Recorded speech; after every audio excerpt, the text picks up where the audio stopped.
Vast ahoy and g'day once again to ye mateys. I be Josh the Pirate, and this be me little dog, Siri. Hello, Siri. Very cute and small. Yeah, I'm here for another Tactics Tyrsday. Thank you very much for the dog. Yay! Yay! Are you going to co-host with me today? Nah, my arms are going to hold out. She's like, hard fast, Daddy. She's not that heavy, but my arms are very weak. She's very tired too. Look at the big yawns. The big yawns. Yes, I am back for more Tactics Tuesday, where I look at new indie games that I have discovered, or I have acquired, or other people have sent me sometimes. Yeah, I haven't really got any plans for this one. I'm just going to have a look at the enormous file that I have of them, and find some ones that sort of grab me. This one is called Galatea, as in, like, egality? But it's spelt wrong, so not that, maybe. I don't think it has anything to do with tea. This will be the 4th tea-based game if it does. So, maybe it is. When I downloaded them, they all had like a little blurb, but I didn't want to download them and then type in laboriously the blurb of each one, so I am finding out with you guys what this is, what it is, and it is by S. Kaya J, which is it's a way of having a name, or at mirror_lock, and it is possibly based in the Wretched and Alone system, maybe? I don't know. It would look to require the use of a tarot deck. Like I've had to skim through, just because I was like, how long is it? It is 16 double-sided pages, so 32 pages. It's quite a large file as well for that. Yeah. It's a thick boy. Yes. I am Josh the Pirate. You can find me here on my channel, Corso's Cove, which I run with my lovely lady wife, the mother of bunnies. And we do stuff like this. We do TTRPGs. I play D&D. I run D&D. Karen plays it. Yes, we have looks at other RPG systems, other games. If you like my majestic face, you can find me in the puppet show Pupperotica, and if you like my majestic voice, you can check it out in the podcast There Be Dragons, where I play the infamous and deadly pirate Scan Felspar and his little dragon Rush. So, let's get into it and have a look. The music is by Sirenscape. The game is by S. Kaya J. And let's find out. So, perhaps you were a statue, as was the Galatea of old. Oh, Galatea is a statue. Interest. Perhaps you were an artificial intelligence. Perhaps you were a doll, or a painting, or the main character in a novel. Perhaps you were created to be an ideal lover for an ideal child, a replacement for a lost sibling, or a parent, or a reflection of the best parts of humanity. The important thing is, you were made to be perfect. Perfect by the standards of a famously brilliant, irascible, and self-critical creator. Perfect enough to be his crowning accomplishment, the justification of all his toils and life's work. Perfect enough that you took on a life of your own. How long can you stay this way? Okay. Now I'm going to have to Google. I'm going to find out Galatea.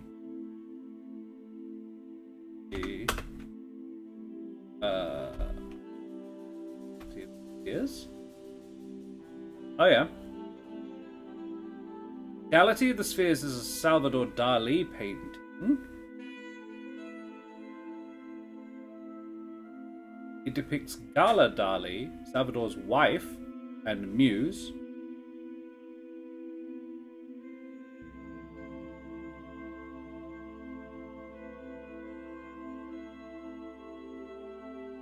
Is there another one? Like, statue. Yes, Galatea. Carved of ivory by Pygmalion of Cyprus. That then came to life in Greek mythology. In modern English. Okay, so Galatea actually is a statue that came to life. That's the myth. Okay, cool. That's the reference. There you go. And knowing is half the battle. Content warnings. Galatea is a solo journaling RPG about bearing the weight of unrealistic expectations. It contains themes of narcissism, helplessness, and despair, codependence, self-mutilation, and suicide. If you are sensitive about these themes, please look after your mental health and make sure you have some trustworthy to talk to and or stop playing if you feel overwhelmed. How to play. What you will need. Okay. Tumbling block tower to represent your self-knowledge. You need a Jenga stack. I don't own Jenga. Just stack up some of your D6. A deck, I don't think it works that way. A deck of tarot cards, a deck of standard playing cards, including jokers to represent the unknown world, somewhere to record your story, a few hours of your mortal life. Bleak. It's set up, it's sort of laid out like it's to be printed. But I imagine part of the reason that the file is so huge is that all of the backdrops are a sort of marble print. But hey, Absalom Dak, good to see you, mate. I'm looking at Galatea, a reference to the Greek myth I have learned, where a statue came to life. Yesterday you came to life. You are said statue that came to life. You are the artist has poured their heart and soul into it, created their masterpiece, their magnum opus. You're not necessarily a statue. You could be the main character in a book or something. Yeah, you are the opus. Write the first entry in your journal about your awakening. Be sure to answer the following questions. How did your creator greet you? What are your creator's pronouns? I reckon this could be a next one, Karen. What role are you meant to play in your creator's life? What manner of bindings, physical or psychological, has been placed on you? What sort of surroundings do you find yourself in? Set up the tumbling block tower with 9 layers of 3 blocks each, keeping the remaining blocks in reserve. Shuffle the deck of cards. Ooh, I like this. You know I do. I may have to go and acquire Jenga. Damn it. I have bought more stuff for these things. I know. Well, I'm get more use out of my tarot deck because that was bought for this as well. How are you, Absalom deck? How to play. Gameplay alternates between 2 phases: undergo and overcome. During the undergo phase, draw 4 cards face down. Turn over the first card and consult the keys. There will be things you must attend to. Attend to them. Oh dear.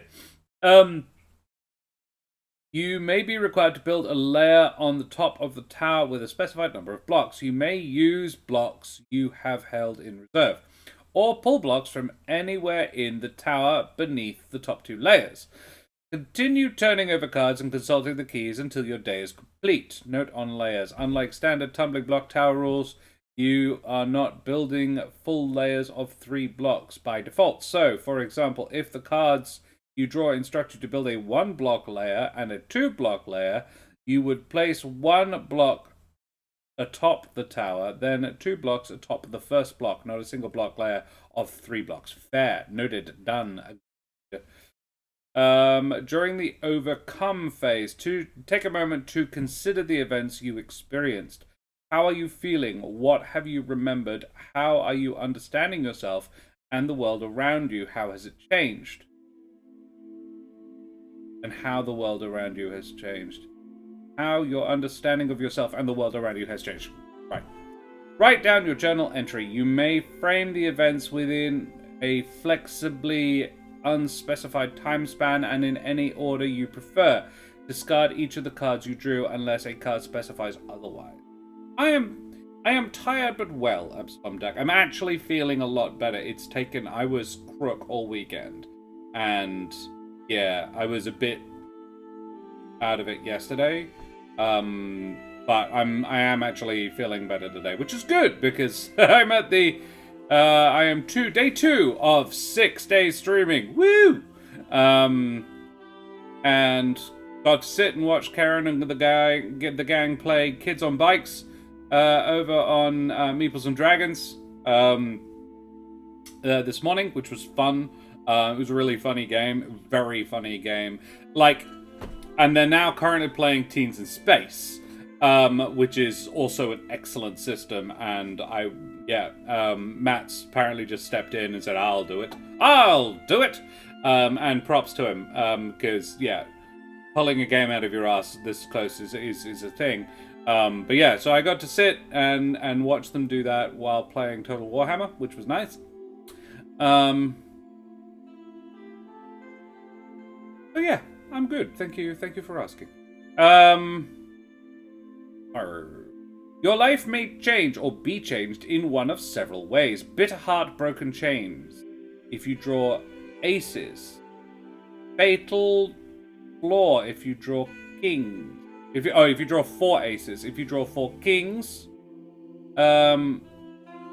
Stolen crown if you choose to share 7 intimate conversations with a queen, or if you're using a tarot deck, or if you entrust a blackjack's worth of burdens to a queen. Wow. Downfall, if the tower falls for any reason. Okay.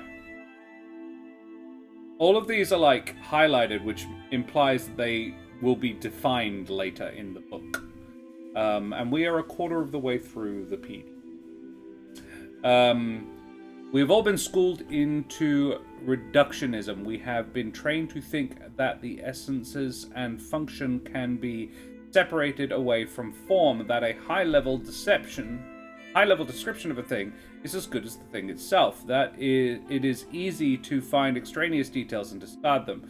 This is almost always wrong, and nowhere is it more wrong than in the realm of magic. You will want to believe that you can acquire what knowledge there is to acquire from them, while standing aloof at a distance. You will want to dismiss the fantastical parts of the art, the oddities, the flourishes, which seem so incongruent with the dignified materialist worldview, but the art is indeed an art, and the word is chosen advisedly. It can be analyzed and deconstructed, and this requires a great depth of comprehension. There is no good way to attain such comprehension, and it does not involve going inside.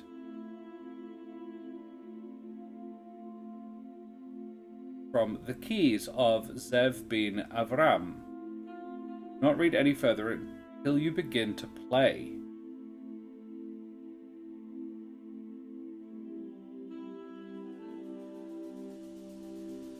When you are ready to begin playing, make your preparations and then start with an undergo phase.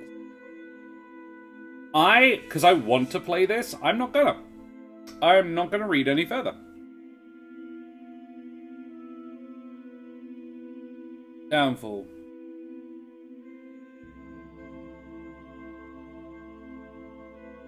Yeah. Alright. Yeah, I'm not going to read any further because I do want to play it. I reckon that's the next one we do. Cool. Alright. That's fun. It was a quick stream. Well, this is Tactics Tuesday, so I would play it, but I don't have a Jenga game yet. I could probably manufacture one. Just tell Wooten Forge they should make one. I'll find something else to do, because this is Tactics Tuesday, not Josh and Karen review. So now I find another game to have a look at. Yeah, I reckon the Suit of Cups represents a sentiment. Search for your origins in the past. I don't see why I can't read this bit. The Suit of Wands or Clubs represents your innermost workings, both mechanical and psychological. The Suit of Swords represents conflict and the sharp edges of the world. The Suit of Pentacles or Diamonds represents the outside world and the way it hinges on your creator's life and your own. The Major Arcana represent conversations you will have with a number of thought-provoking topics. The Jokers, only in playing cards obviously, represent important turning points in your life. Kairos is the opening in time. Breadth, the breath when the world pauses and your course of your life must change. Okay.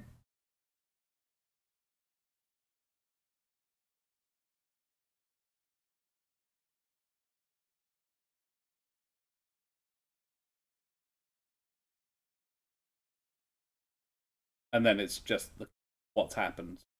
One is very specific. And the game ends in a bunch of different situations. Cool. Love it. Alright. Let's scroll up. We don't want that one. Don't want to see any more. Butterfly Court. We do know about. I know about Butterfly Court. Shouldn't be in solo games, though. Jeez. Butterfly Court's very good. And I very much play. Mandrake Sanctuary? Sure, why not?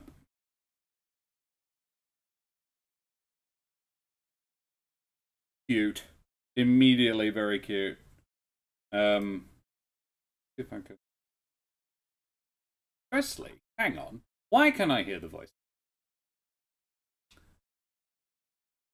Sirenscape. There's like a 2-minute gap in the inner forest, the sweet jazz music. Music feels. That one's not happy. That one. Let's have actually I've got a garden soundy tracky. Session hat. Pretty. And this is about gardening. So that'll do. Go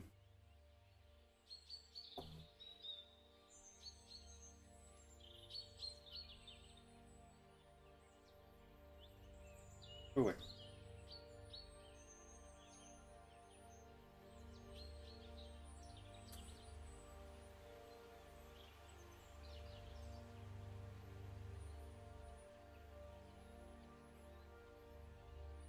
Right.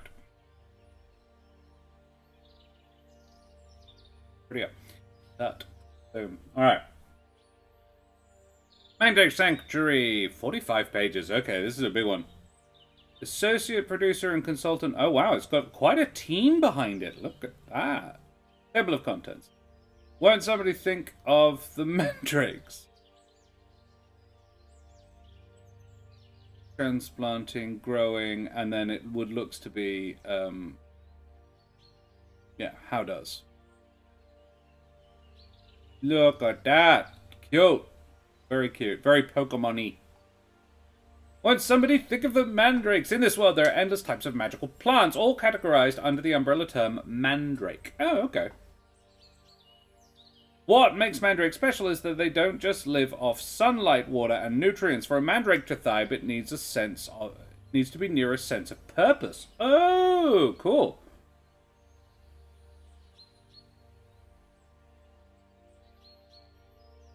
A mandrake can lie outside the door of a poet, or lounge on the carpet of a classroom, or sit atop a hill watching a construction site and bask like a lizard under a heat lamp. However, the world has become busier. Mandrake sightings have grown less common. In the modern age, mandrakes are often scrawny, underfed things haunting the edges of human civilization. The giant Helianthus that bloomed at the end of the Renaissance and the sprawling ginger that flourished during the mid-Tang dynasty are but distant memories. There hasn't been a massive mandrake sighting in over a century, but that's where you come in. With your little plot of land, you can raise and care for civilization's cast-off mandrakes. You can give them water and light and fertilizer, and you can give them purpose. It's not always easy work. The sun burns hot, your arms get tired, and letting yourself genuinely care about something new is always a risk. But the mandrakes need someone to look after them, and you already have a perfect plot of land picked out. Go. Very cute. Hey, Kate. What is this? Mandrake Sanctuary is a solitaire game about raising magical plant creatures. In other words, it's a game that you play by yourself, slowly cultivating a garden to be proud of. No, totally fair, Kate. Lovely. To play, you need this book and something to write with. Easy. During the play, you will be drawing pictures, but if this isn't comfortable for you, there are also rules at the back for playing by journaling. Mandrake Sanctuary plays out over a long period, with typical turn being 1 day of real time. However, you can stop whenever you want. Another gardener will step in to care for your mandrakes if you have to leave. Aww. How do I play? First, choose a garden from the back of the book. This will be your play area, where you grow and cultivate your mandrakes. Next, give your garden a name. Write it onto your garden. Also, feel free to add illustrations of leaves, gardening utensils, and other critters in the blank spaces near the edges. It is your land, so decorate it how you want. When you add mandrakes to your garden, you draw them directly into its big open square called a plot. There is usually space for at least 2 or 3 small mandrakes in a garden, but if you want more, you can cut out some of the plots from the back of the book and paperclip them to the page. Now, at the start of each real-time day, you'll do 4 things. Decide whether to transplant a mandrake to a new plot, grow your mandrakes, consider changing the soil mixture for a mandrake, and optionally release a mandrake. We'll talk about transplanting first. Transplanting! The pictures are so cute. At the start of the day, you can add mandrakes to your garden. To do this, go to the herbarium and select a mandrake. Then choose a soil mixture. Release the mandrakes! Yeah. I am now curious. I want to Google...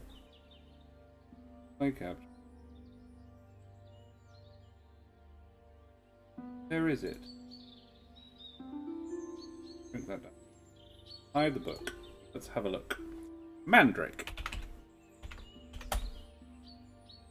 Mandrake. Wikipedia. A mandrake is the root of a plant, historically derived from either plants of the genus Mandragora, found in the Mediterranean region, or from other species.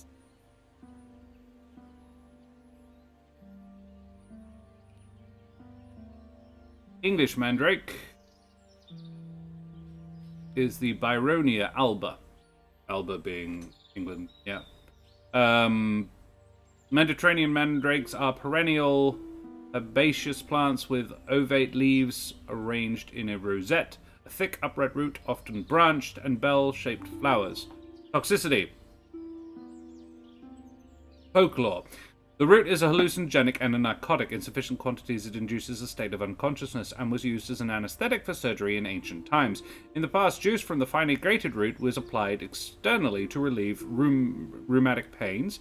It's generally used internally to treat melancholy, convulsions, and mania. I mean, I guess that would track. A mandrake root resembling human form. From the Science Museum. I mean, presumably carved, right? Oh, you guys can't see. Sorry.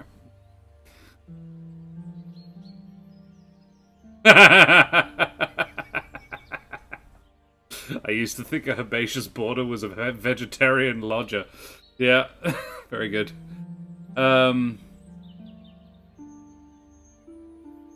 Magic and witchcraft. According to legend, when the root is dug up, it screams and kills all who hear it. Literature includes complex directions for harvesting a mandrake root in relative safety.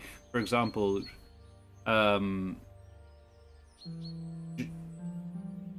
Josephus of Jerusalem gives the following directions for pulling it up. A furrow must be dug around the root until the lower part is exposed. Then a dog is tied to it, after which the person tying the dog must get away. The dog then endeavours to follow him, and so easily pulls out the root, which dies suddenly instead of its master. After this, the root can then be handled without fear.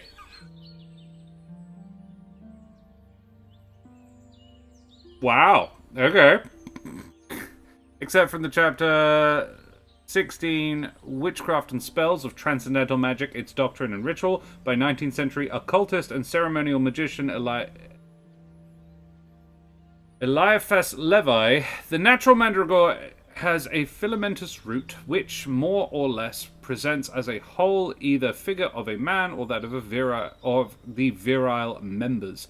It is slightly narcotic and an aphrodisiacal virtue that is ascribed to it by the ancients, who represented it as being sought by Thessalian sorcerers for compositions of philters. In the root is the root the umbilical vestige of our terrestrial origin?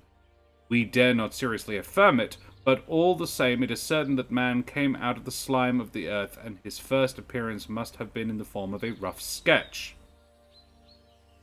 The analogies of nature make this notion necessarily admissible, at least as a possibility. The first men were, in this case, a family of gigantic, sensitive mandragores, animated by the sun, who rooted themselves up from the earth. This assumption does not not only does not exclude, but on the contrary, positively supposes creative will and the providential cooperation of the first cause, which we have reason to call God. That's fascinating. Some alchemists, impressed by this idea, speculated that the culture of the mandragora and experimented on the artificial reproduction of soil sufficiently fruitful and a sun sufficiently active to humanize the said root, and thus create men without the concurrence of the female. Others, who regarded humanity as the synthesis of animals, despaired about vitalizing the mandragora, but then crossed monstrous pairs and projected human seed into animal earth, only for the production of shameful crimes and barren deformities. Yeah, okay, wow. So, there's some interesting things. But what I find interesting is the notion of there's these creatures, but these plants being animate, and growing into humanity. In fact, it was the line, gigantic sensitive mandragores animated by the sun who rooted themselves from the earth. This assumption does not only exclude, but on the contrary positively supposes creative will and the providential cooperation of a first cause. God. It's just a really interesting idea. Neat. Okay. Obviously rubbish, but it's a neat idea.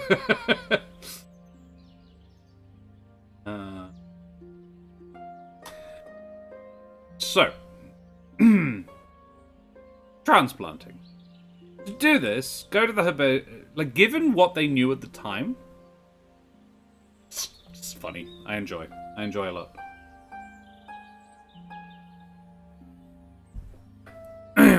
This was a line from a movie. What people know is always changing. 500 years ago, everybody knew that the Earth was the center of the universe. 100 years ago, everybody knew that man could never walk on the moon, that powered flight wasn't possible. Imagine what you'll know.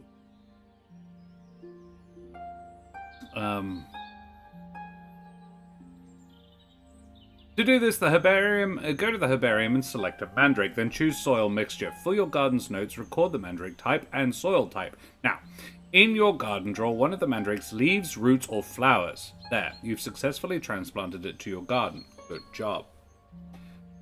Growing. Mandrakes need regular nutrients, light, and water. Unfortunately, your garden is in a nice sunny spot with a lot of convenient shade options, and it has a versatile soil that can be hydrated or xeriscaped to fit any number of environments. Xeriscaped? Googling. Xeriscaped. This is a thing that I do. Xeriscape. What is xeriscaping? Comes from the Greek word drying. A method of gardening that drastically reduces or completely eliminates the need for supplemental irrigation. It comes from the Greek word xeros, meaning dry. It emphasizes the use of endemic plants and managing loss of water due to runoff and evaporation. Okay. From an article entitled Xeriscaping, a perfect fit for Australia, which it would be. And in fact, it is the premise of a lot of Australian groundskeeping it's all about managing water due to runoff. Like, whenever I encounter a word that I don't know, I do go and look it up for that exact reason, because now I know. I may not necessarily retain it, but xeriscaping is a cool concept. Alright, hydrated or xeriscape to fit any number of environments. Of course, growing a mandrake still takes some work. At the start of each day, if you've fulfilled the conditions for the soil mixture that it is planted in, it grows. When a mandrake grows, you add a detail to its illustration. This could be another leaf, a stalk, a flower, a tuber, a bulb, a long trailing root, an expression, a limb, or something else that establishes or embellishes its appearance. If you haven't fulfilled the conditions of the soil mixture, that's okay. That mandrake doesn't grow today, but it can always grow tomorrow. Swapping out soil mixtures. If a mandrake isn't growing at all, or you're having a hard time fulfilling the conditions for its soil mixture, you can always swap it out. Its soil mixture at the end of this step. There is no penalties for doing this. It just takes a little bit of time to trowel out the old mixture and pour in the new one. Oh, cutie. I love his little feet.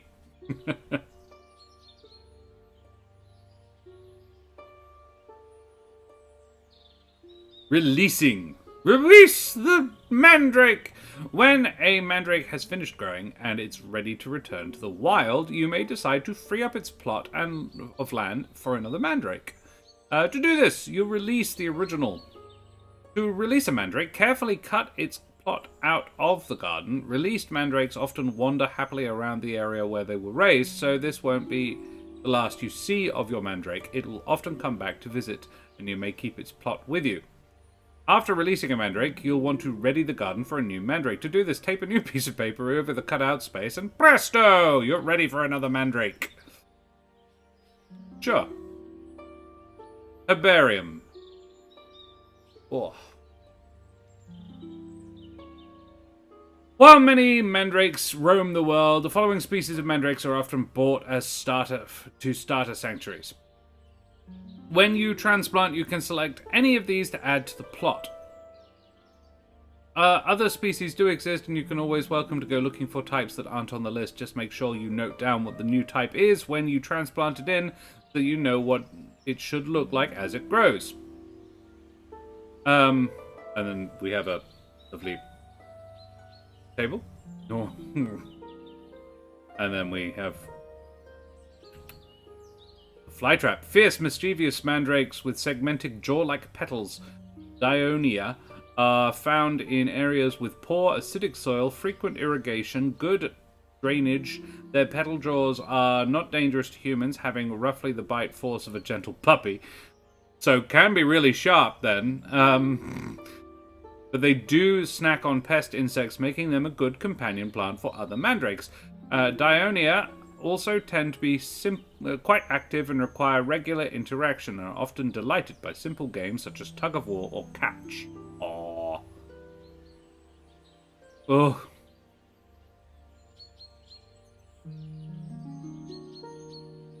Mazea. Nopali, the prickly pear. Ah, yes. Rosalie. And soil mixtures. When you add a mandrake to a plot, you'll also need to pick a soil mixture to go with it. Soil mixtures help mandrakes to process nutrients from their environment and add different mixtures, priorities, and prioritize different nutrients. Every mixture is adaptable, however, and can be used with any mandrake.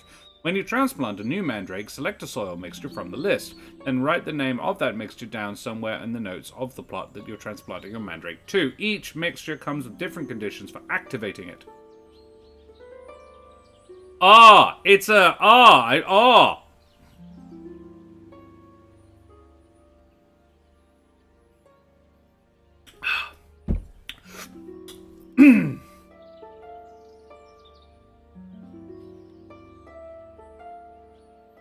It's like rewarding yourself for... Okay, so now we have an actual gameplay mechanic. You get to reward yourself, which is why you do it daily. It's like a end of day reward for being good, being a decent human being. I don't hate it. It's a lovely idea. It jumps to my mind immediately as this is something someone with ADHD could do.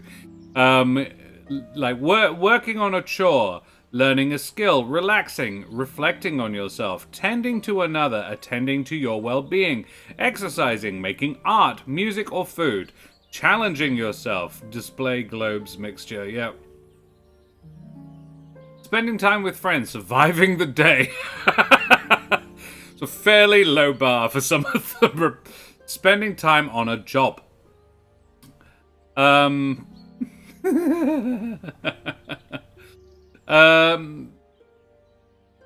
Every mixture is adaptable, however, and can be used with any mandrake. When you transplant a new mandrake, select a soil mixture from the list.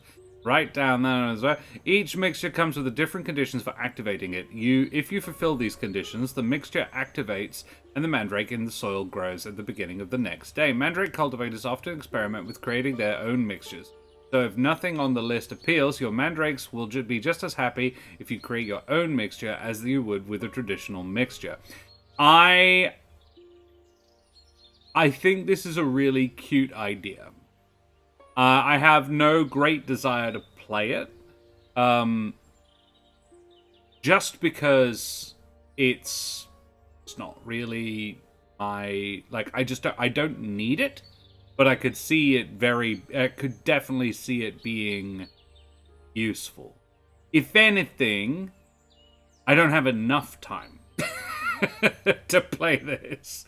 But, like, if you're somebody who struggles with motivation, which I am,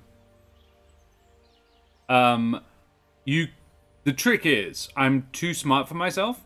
I say, oh, you're not allowed to do that until you've done that.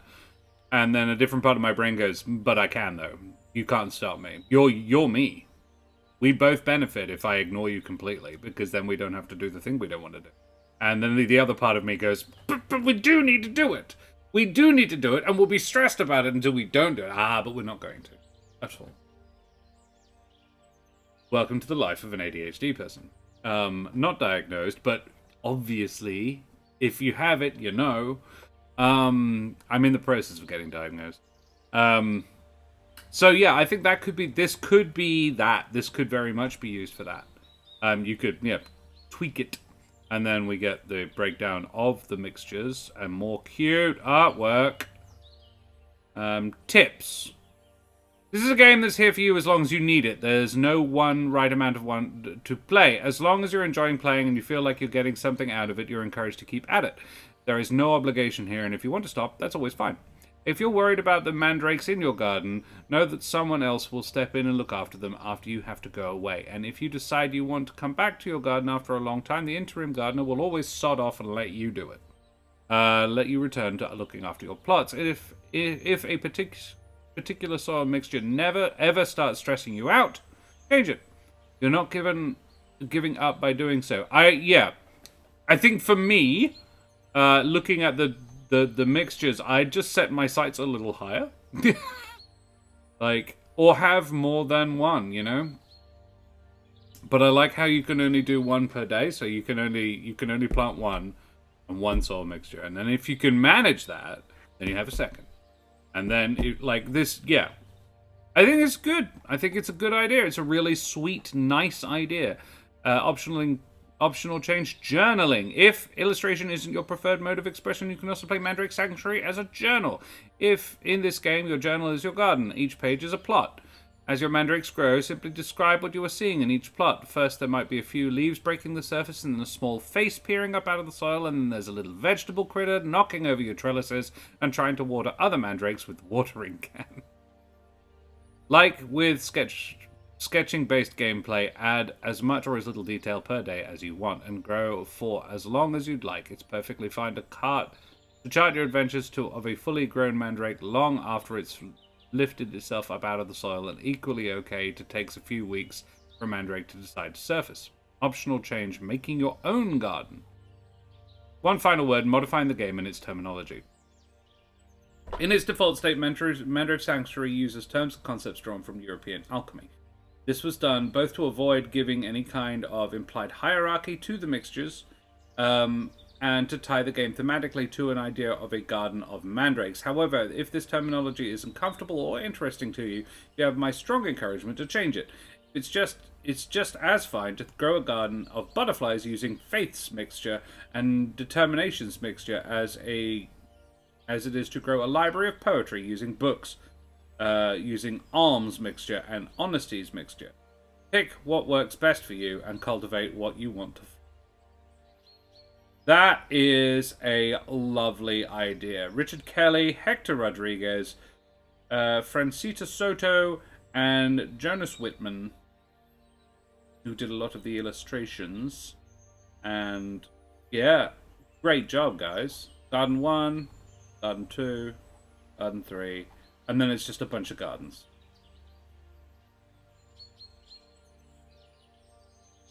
Spots. Ah.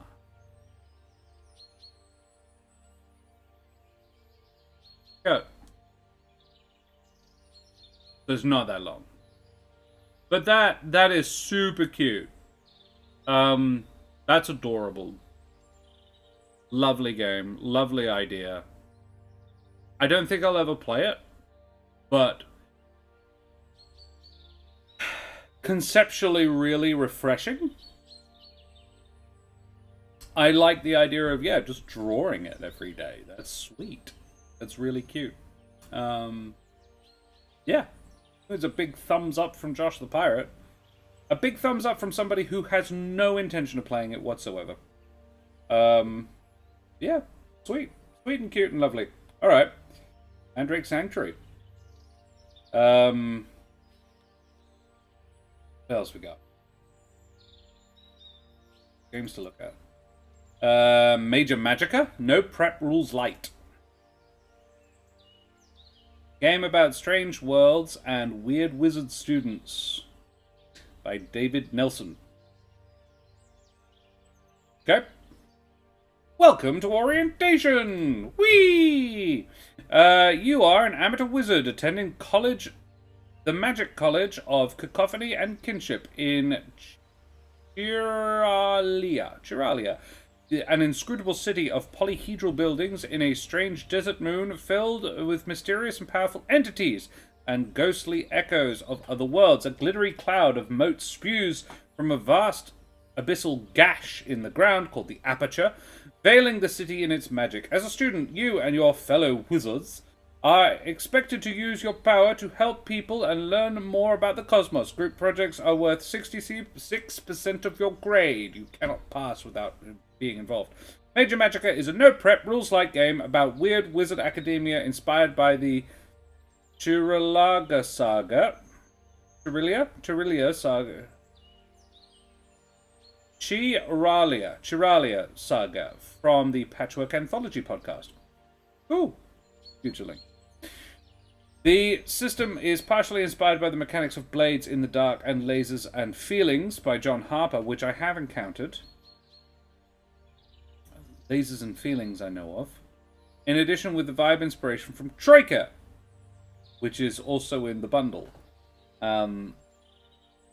Other media inspirations: Discworld novels by Terry Pratchett, Earthsea novels by Ursula K. Le Guin, Dungeon Meshi by Ryoko Kui, Seasons of Heroin by the Friends at the Table podcast, and Cool Wizards airbrushed on Vans. Major Magicka theme song. Cool. What do you need to be a wizard? A handful of six-sided dice or a digital roller, something to take notes with, a few friends, one of whom is willing to take on the role of Game Master, 2 to 4 hours, a passion for the mystifying, a proclivity for chaos, a desire to solve problems with clever spellcasting. Hubris. While this game is meant to be played with a GM, the role isn't totally necessary. If everybody wants to play a wizard and the GM's responsibility arbitrating rules, describing challenges, and coming up with narrative consequences can be shared collaboratively, which I love that idea. Banish uncomfortable concepts to the unseen void before you begin. Discuss with your fellow players what topics should not come up. Yes. And this is advice to any dungeon master, particularly if you're playing with a new group of people. Speaking as somebody who's going to be playing with a lot of new group people this week. Hey, Tony. Make sure you know what your players are comfortable. Particularly if, like, sorry, in a charity game, and this comes up because, you know, the Jasper's Game Week, particularly a charity game where there is a focus on mental health, you're probably going to be safe with whatever. But everybody's got weird quirks. Everyone's pain I'd heard it before, but Dan Swelter said it in on stream, and it really stuck with me. Everyone's pain is valid, and yeah, it's something I really try and remember because it's a very legitimate point, and a really lovely sentiment. Everybody is allowed to have things that make them upset. And I've been contacted by a DM, two DMs this week. MVC DM asked me, and Kendall, who will be DMing me on Saturday, has just asked me as well, hey, have you guys got any things that you don't want to feature in the game? And I was like, look, they probably won't come up anyway because no one likes them, but just for clarity, graphic descriptions of violence against children or animals really, really upset me. To a point where I didn't know until I encountered them, and I've encountered them both in roleplay situations, and just I was like, wow, okay, and I am out of it, and I'm uncomfortable. One of them was the reason I no longer tech for Nova over on Roll for Damage. I had to have a week off because I was like, no, I can't. I don't want to. There was a scene in that game where someone had been magically splattered across the walls of a room, and all of their nerves were strung out in a spiderweb lattice around the room. So when people walked through it, they only realized that they were walking through this person who was still alive and conscious about halfway through, when they snapped a bunch of his synapses by walking through them. And he was just in unspeakable agony. And I was like, that is a very upsetting image. And apologies for anybody who was upset by it. But that was less upsetting to me than something that had happened a couple of weeks prior where a room full of children had been blown up for no reason. The leader of the children was a gang of, ruffians, and the leader was barely a child. He was, 17, 18, and was being a dick, but was being a dick. Not deserved to die. And was sucked into a gravity vortex. And I was like, and the description of the way they were crushed, I was like, that's particularly unpleasant. And then at another point, I encountered somebody broke a bunny's leg for no reason, and I was like, ooh, yeah, absolutely, Epsilon Dag. This is the trick. You don't need to not have the acts. You can just not describe them vividly. Yeah, I was like, and they were horrible to those children. Assume how bad you like. Don't try to imagine it if you don't want to. Yeah. And I like that almost without exception, every game that I have looked at in this series has had this, hey, don't be stupid, have that chat, make sure everybody's comfortable and safe and happy playing the game. And you just know there's going to be people going, oh, that's so woke. And I'm like, no, it's just a good idea, actually, because the point is fun. You're supposed to be enjoying yourself, supposed to be having fun, and if somebody goes, I don't like that, that's not them being, I'm weak, actually, and I don't particularly like that. Not wokeness, it's just decency, And it's funny how much those things get conflated. So, anyway, that's my spiel. AKA trash. Yes. Expunge! It is not always possible to predict what might come up that makes another player uncomfortable. If something comes up at the table that isn't sitting well, you're encouraged to negate it from the imaginary existence. Time is fake. Just take a few steps back and reframe the scene in a way that everyone can agree on. Again, love that too. And I have done it. Creating a wizard. Follow the prompts below to create your wizard. Feel free to make them ridiculous, and don't worry about any sort of normality in terms of what a person can be. Oh, 3 arms it is. Choose your wizard. Choose 1 to 2 looks and vibes from the list, or make your own. Looks: cool hat, flashy jacket, billowing robe, strange eyes, small familiar. Big glasses, mysterious tattoo, dull ratty rags, weird sword, patterned dress. Vibes: if anything, I need more girly options, please. And something better than patterned dress, maybe. Not because I like patterned dress, but it's a bloke.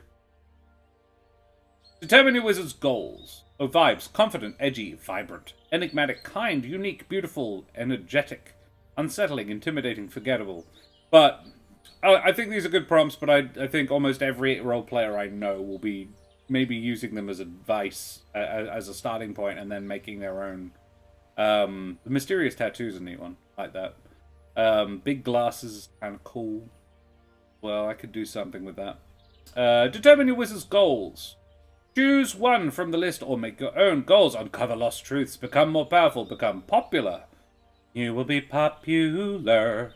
Transcend this feeble form. Elucidate the secrets of the cosmos. Continue the notoriety of my bloodline. I don't know yet. I'm just trying this on. I have no memory and magic is all I know. There's some cool ideas in there. Yeah. A wizard always has a casting kit, a means of self-defense, personal effects, and an ID card for the college. If they become relevant during play, you can define what these mean. A wizard has at least one spell style. Oh. While a wizard has access to a myriad of spells, this is their speciality, their signature flavor, their inherent talent, or their college major. Evocation, for example, if you're using D&D terms. And in terms of like vibe or style, Bennick has a really good one. Dan is very good at playing it. Sort of a stylistic magic style. All of Bennick's shit is about like breaking glass. It sort of slightly fractures reality a little bit. It's very cool. He's got some very cool imagery that he describes with his magic. Pick one of the list below or make up your own spell styles. Energy, elements, nature, light, darkness, space, stars, space! Sound, motion, gravity, portals, time, nothingness, bugs, luck, change, copies, obfuscation, sense, curses, demons, ghosts, lies, divinity, forbidden, other. I love that forbidden and other are in quotation marks and the rest aren't. Sorry, I dropped my fiddle. These things are addictive. I'm actually wearing the gold plating. Well, it's not gold, but you know, like the coppery plating off this one because I've played with it so much. I've sat at this desk a lot the last few days.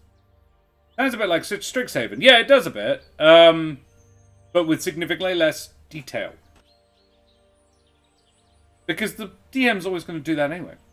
A wizard has 4 actions. Bloviate, use words and style to make an impression. Shift. Hold on. Bloviate?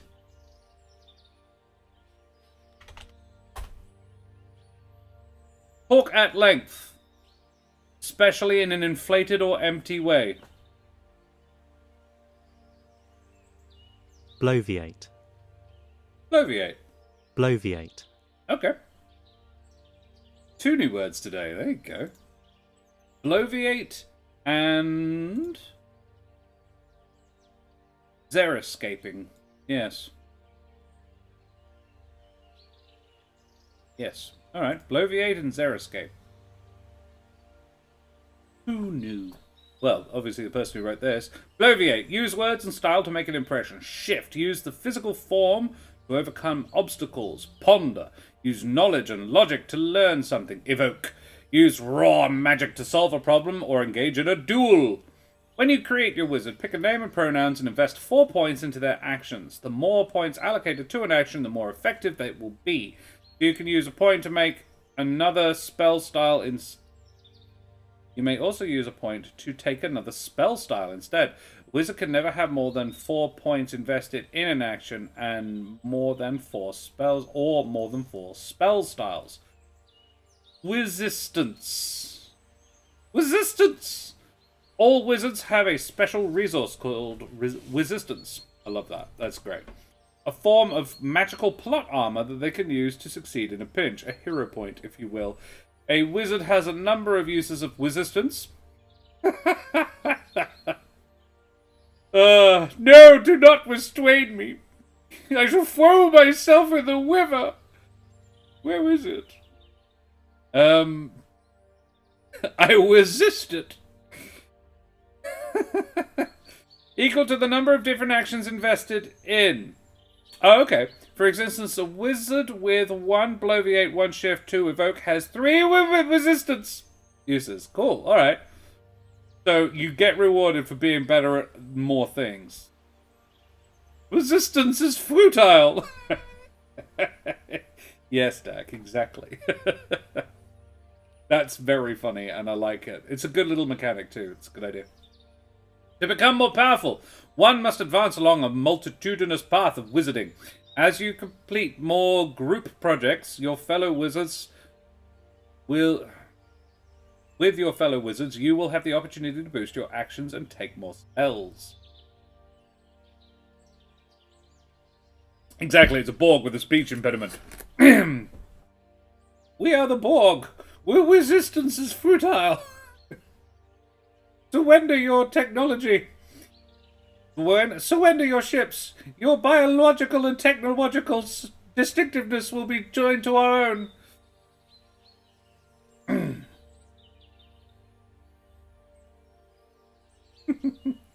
Yes, biggest stickers.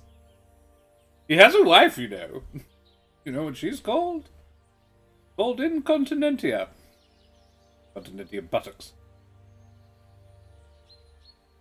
Oh dear. How to play.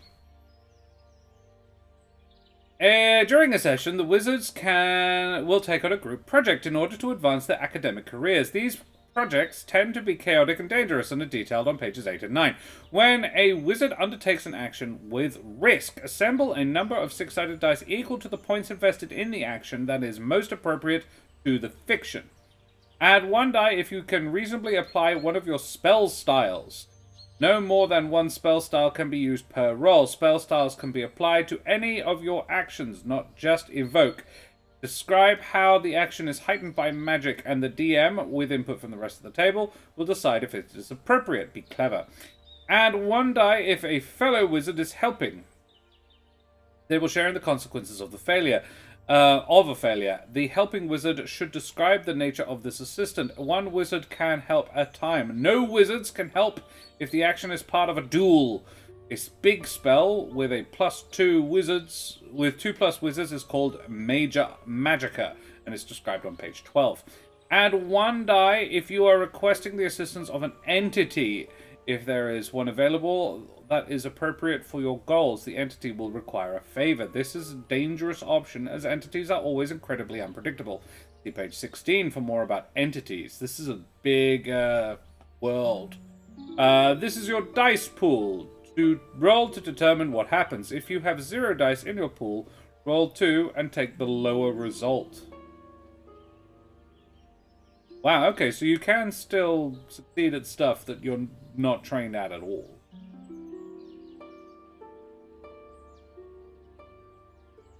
Rolling a 6 is a success. Rolling 2 6s is a critical success, and the GM will describe it an additional benefit. Rolling 3 6s is a cosmic success and draws the attention, good or bad, of the local entities. Somewhere between 4 and 6 successes can begin to tear the seams of reality. Failure can be overcome with hubris. Anything less than 6 on a die is a failure. Oh wow! On a failure, the GM introduces a consequence and establishes how things get worse and or more complicated. However, on a failure, a wizard may choose to succeed through hubris, their sheer force of magical will. Add tricks to the wizard's 6-step hubris track. Add ticks to the hubris track equal to what you would need to allow to add to the value on the highest die rolled to make a 6. If a fellow wizard helped, they must tick the same amount of hubris halved and rounded up. Wow. The wizards should explain how luck, stubbornness, coincidence, and a magical anomaly causes them to succeed despite unostensible failure.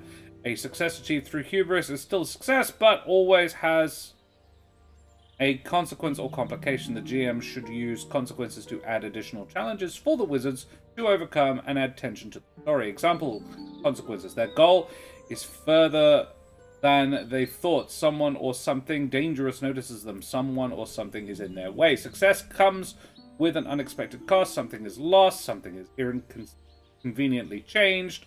An instability becomes a problem. Ripples of an entity's power manifest. Every time a wizard gains 6 hubris, remove all ticks, not counting spillover, and take a level of instability.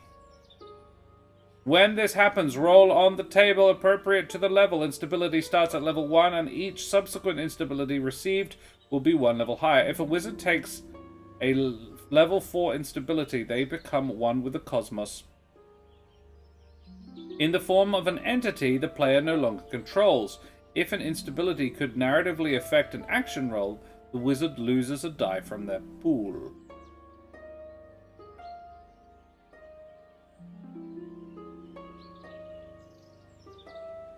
When you acquire an instability, roll a 6-sided die relevant to the level of instability received. While instabilities are intended to be random due to the tumultuous nature of magic, feel free to interpret them however you like, or make up new ones that fit the story you are telling. A GM is encouraged to leverage these instabilities as consequences. They can even evolve into plot points. You know I want to play this, but it needs a group. But I would be up for trying this one out. This is neat. No prep rules light. I would say it does need some prep. Unless it goes into how does. I'd like to resist that instead. That shouldn't make me laugh as much as it does. Resist it! A wizard can negate a failure and turn it into a success without ticking hubris by using their resistance. When a wizard uses their resistance, ask a GM, how does this get weirder? The GM will oblige by amplifying the strangeness. The resistance refreshes when a wizard does the consider my place in the cosmos downtime intent, detailed on page 15 in the Between Group Projects.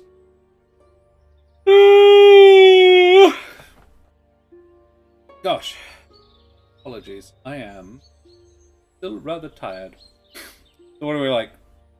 Unusual runes on your skin, unfamiliar horns, sprouting mushrooms, malfunctioning senses, becoming a sleep wanderer. You can always hear them from beyond the plains. Always drifting away, untimely tongue speaking, bound to a chaotic familiar, an important memory is now static in your mind. Haunted by visions of a terrible future, new inconvenient limbs / appendages / eyes. Ever-shifting visage, that's cool.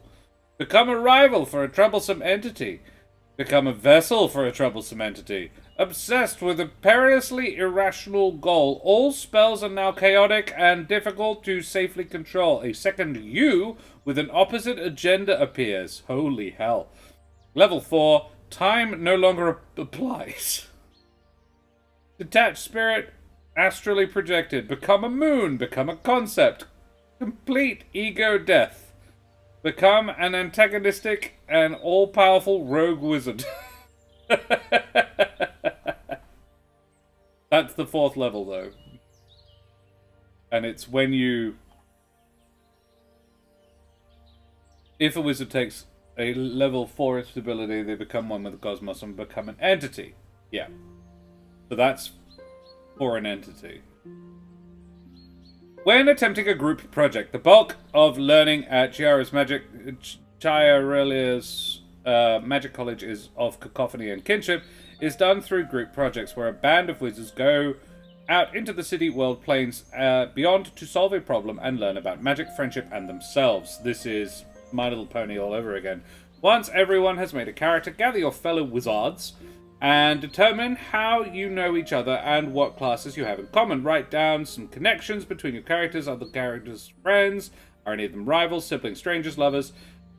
It's also okay to be a loner. Perhaps you are a transfer student or lost in time. Regardless, you will have to work together to succeed. I like the lost in time idea. That's neat. Once the wizards are ready, or at the beginning of a subsequent session, consult the college's project board. GM will roll 3 6-sided die twice to generate 2 possible projects using the project tables. If the wizards aren't interested in the projects, they can ask the GM for another one. The group should collaboratively determine what the project prompts mean and create the faculty evaluator in charge of grading this project, or use one from the list below. Faculty evaluators. Dean Tetrahedron aka Ron, a powerful wizard with floor floating heads and a store to store magical spell knowledge. Professor Zoenzo, a mysteriously flighty teacher with impossible office hours. Pathos Fezelbrock, a stressed out TA. Lowell Gleaming, a lens maker and guest lecturer. Professor Anil Verge, a half-ghost lecturer from the abandoned campus. Half-ghost. Awesome. Lovely ideas. When generating a project, the GM rolls a 6-sided die for each list and combines them to create a possible project, or just make something up that sounds fun. Once the nature of the project is defined, the wizard should meet their faculty advisor to get briefed on the project. The GM would determine a starting situation for the wizards to deal with. There could be information in need of gathering or even immediate danger. Whatever makes the most sense. The game flows best when there are 3 to 4 situations the wizards need to deal with before the project reaches its climax. The GM shouldn't plan too far ahead, but it's recommended to find a theme as they follow the fiction. GM should look at the wizard's goals, spell styles, and instabilities for inspiration. Project type. Let's roll a project.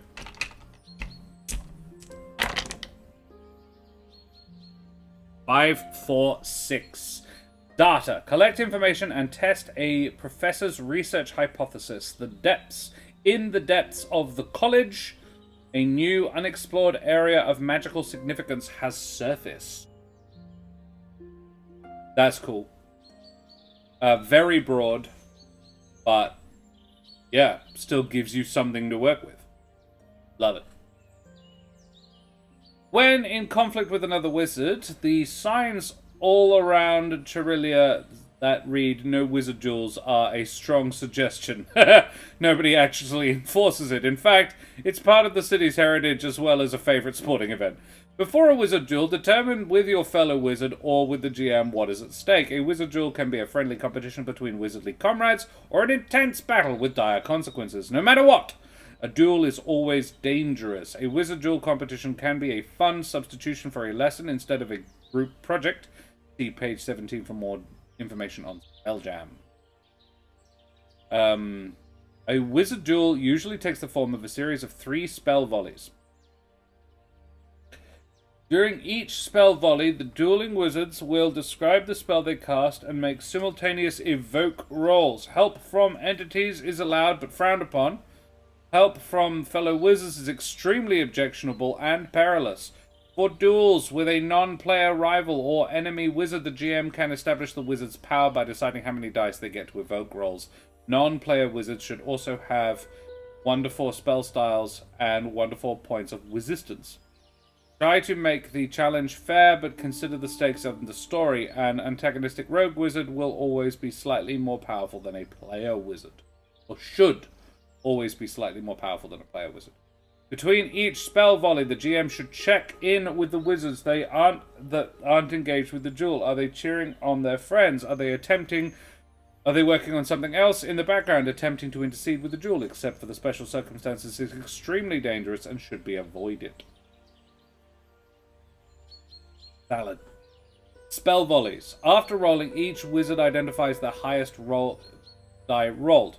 The wizard who rolled the higher will gain points of potential equal to the difference between their highest die and their opponents. On a tie, just the tying dice are re-rolled.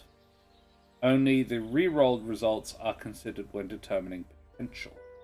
A wizard may tick hubris to improve their result, but it will cost double in the heat of battle. Bumping a 5 to a 6, for example, costs 2 hubris. Both wizards in the duel tick hubris to make their result a 6. Neither gains potential, and the duel moves on to the next spell volley. Aha! If a wizard receives an instability during a spell volley, their opponent can follow up with a rejoinder, a free evoke roll that awards potential as if the stunned wizard had rolled a 1. A rejoinder doesn't count as a spell volley. A wizard may declare before and instead of rolling that they spend a use of resistance to get a 4. This can be modified with hubris after their opponent has rolled. As usual with resistance, the situation should get weirder, which is again a cool mechanic, and I like that idea. After 3 spell volleys, the wizard with the most potential gets to describe the finishing flourish that ends the duel in their favor.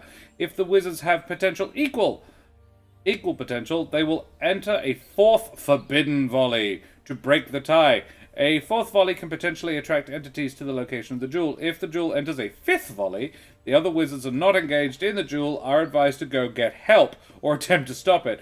If the wizards enter a 6th volley, there will be a time-space issues and the dueling wizards will be lost in the cosmos, perhaps to be rescued later with a group special project. A wizard duel can be forfeited at any time, but the established stakes will come to pass. Attempting Major Magicka. To be a wizard is to stand tall in the face of reality and say, what if this fundamental thing was slightly different? Or, excuse me, gods, but I'd like to have a go now. Some say the gods have attempted to sequester all the parallel Chirilias as a result of this arrogance. Wow. Sometimes a spell must be cast that takes the power of every wizard in the group. This is called Major Magicka. The GM or players should call for a Major Magicka roll if the wizards wish to cast magic so powerful that its rippling effects will be fundamentally changing something about the cosmos. Essentially, in multiple realities. It's Deus Ex Machina, but if you replace the Deus with a bunch of amateur wizards who may or may not be held accountable for their cosmic meddling. This can only be done once per group project and should be enough to complete the project at a pivotal moment. And could be enough. It should always have a drastic effect on the setting. Okay. To assemble a Major Magicka roll, all the wizards in the group will choose one of their actions to contribute to the spell. At least one of the wizards must use Evoke, acting as the magic's catalyst. Yep. Though multiple wizards can share this burden. Okay. All the wizards must also incorporate one of their spell styles. Okay. The group should collaboratively determine what this magic is and how everyone contributes.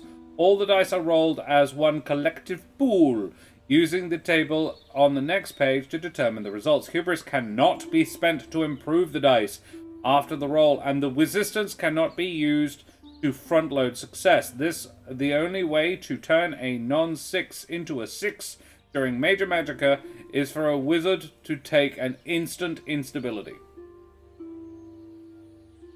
Entities will be curious about Major Magicka regardless of how successful it is.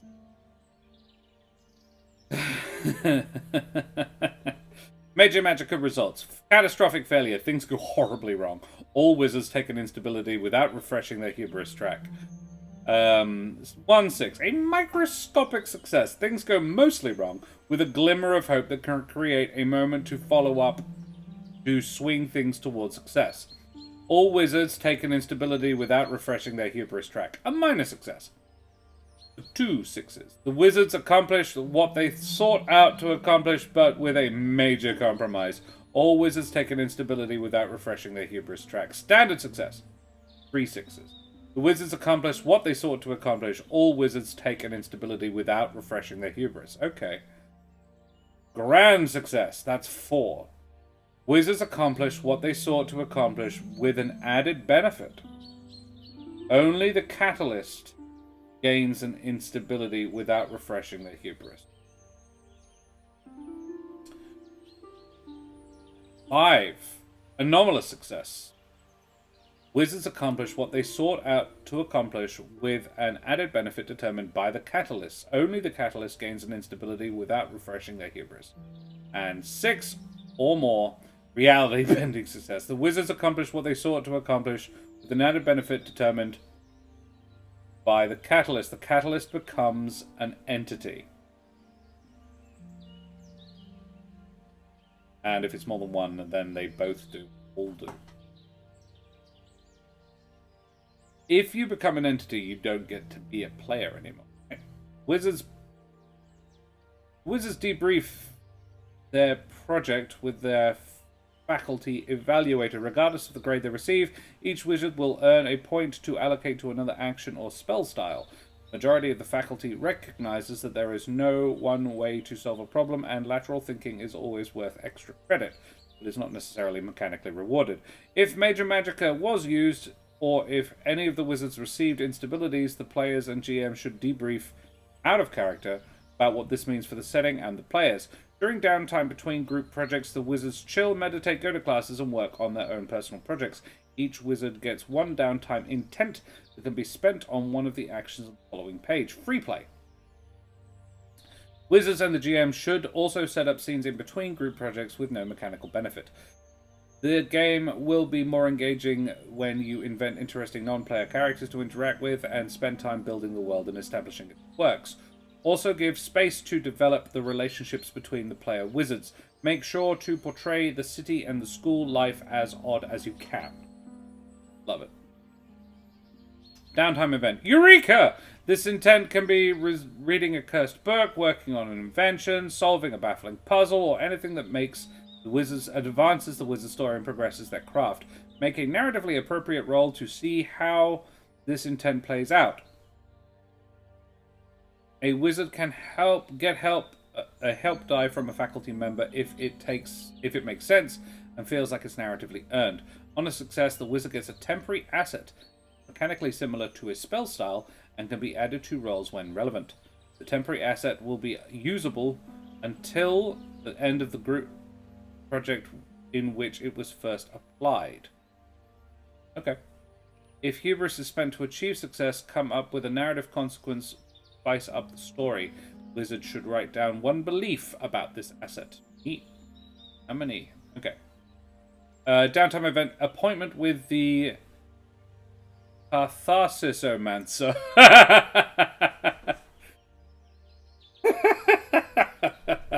Excellent.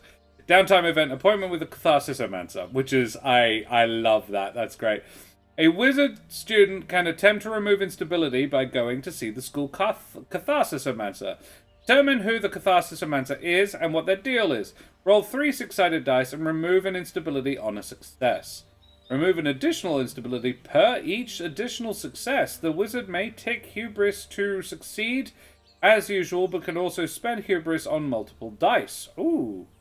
Since doing this usually counts as a success with a consequence, there will be some sort of permanent reminder of the instability left with the wizard, but that is no longer mechanically detrimental. The wizard will also always remove the highest level of instability first. Consider my place in the cosmos. A wizard finds the time and place to meditate on what they have learned and experienced so far. Upon doing so, they should refresh their resistance. In their notes, the wizard should 1. Write down a statement about how the cosmos has become more clear to them, and 2. Write down a question about the cosmos that they wish to discover the answer to. You can't ever decrease your hubris, but you can decrease your instability whenever you max out your hubris and reset it.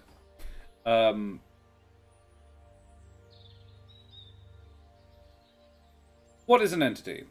That's a good question. Some of them used to be wizards that got lost on the path of hubris. Some of them have always been here. Some of them bleed through the thin points of the fabric between the worlds. They are generally inscrutable beings that exude strong magical energy. Some of them will ignore people. Others will utilize them in unknowable agendas. Some of them are extremely dangerous, and others are utterly harmless. Each is a unique being that should be evaluated on a case-by-case basis. If you want to introduce an entity, use one from the list below, or just make one up. The group should collaboratively discuss what it is, but resist the temptation to explain how or why it does anything that it does. The unknown observer, the creek that expands out of spite, the pit, the Mael, Bezo, the South Star, the Ring Lord, the Cerulean Stag, number 27, Aunt Helga. Good variety there. Good piece of writing. This, I am taken with the writing as well. This is a polished product with some good writing behind it. Yeah. I very, very much want to do a one-shot Wednesday with this, at least. Can wizards die? Yes. if that is an interesting narrative direction for the story. Death and traditional harm are not mechanicized in this game, but it doesn't mean they don't exist. Rather, they should be in control of the players at the table and in line with their wishes. Death may not even be the end of the wizard's story. Are there ghosts in your Charilia? Do wizards have a spirit? If so, what happens upon the expiration of their corporeal form? Oh, you know what I want to do? I want to have a game of this, but set it at the Avium in my Humblewood. Play this in Humblewood.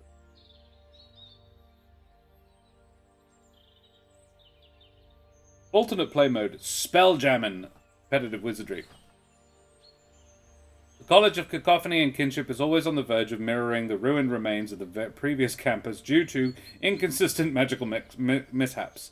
Senior staff of the college decided to improve public optics by holding official multi-wizard duels in a controlled environment, aka a strange, unstable entity simply known as the Labyrinth, and turning it into an entertainment for the city. The not-so-creative dean has branded this sport Spelljamming. Spelljams are held quarterly and are available to all students as long as they can acquire a faculty sponsor and qualify based on arcane academic bureaucracy. A spelljam can be an exciting way to mix up a story in a major Magicka, especially when the wizards have acquired ambitions and rivals. The GM is encouraged to come up with an alluring prize for the winner of the jam. Spelljams are advertised as either a wonderful jam, 4 wizards, a magnificent jam, 8 wizards, or a magnificent jam. Choose an appropriate type of jam. Marmalade. Depending on the number of players and the NPC wizards you want to include and how long you want the jam to last. Spelljam itself is somewhat of a battle royale where the competing wizards enter the labyrinth to explore and engage with each other in one or more duels until the winner emerges. The labyrinth also contains trials and boons that may alter an unlucky or lucky wizard's situation. How to win the jam. Progress the competition is tracked by way of a wizard's shade, a magical aura scale that changes upon failure and success in duels. Each wizard starts as a grey shade. Neutral.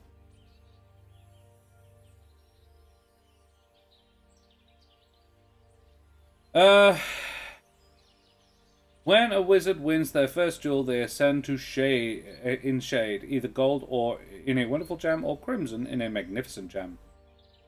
Crimson shades can ascend to gold upon a win. If a wizard loses their first duel, they become a violet shade. A violet shade is not eliminated from the jam and still has a chance to ascend in shade, becoming a grey shade again if they can win their subsequent duel. If a violet shade is defeated, they are eliminated. Similarly, if a gold shade is defeated, they are also eliminated. Oh.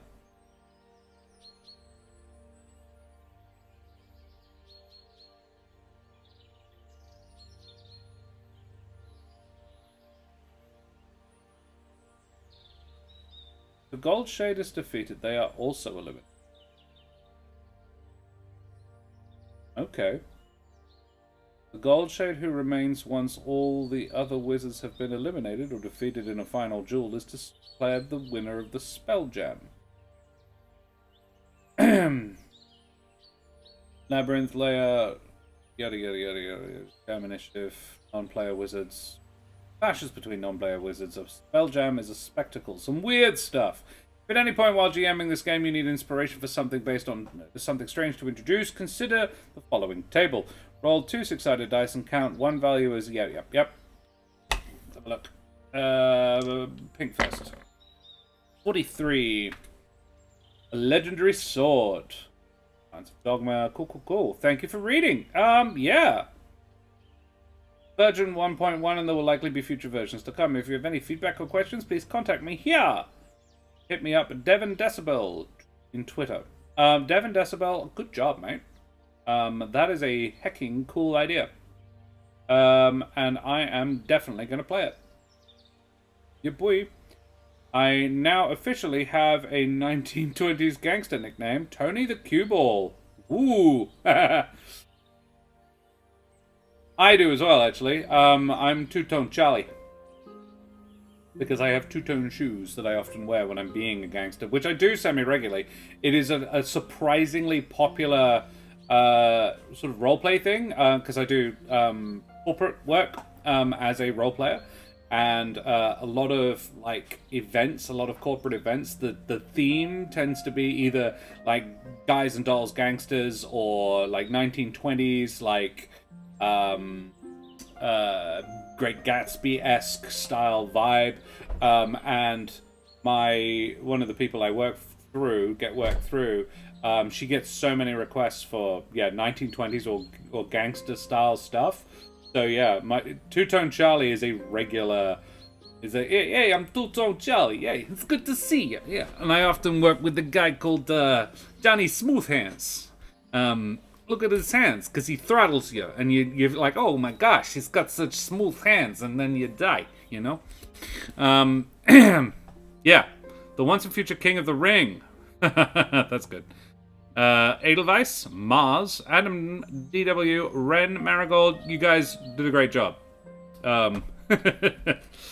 Yeah, I like that one. Let's see if we can find one more that's a little bit shorter. That one's it's a chunky 24, 25 page booklet. Yeah, I think that one's really cool. And I want to play it, and I really like this idea of setting it at the Avium now. And everybody plays Humble Folk Wizards.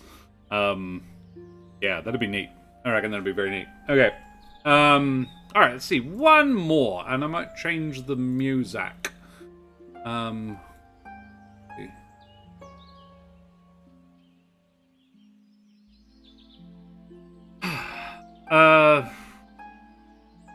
We've got West Crawl, Unnavigable, Idle Hands.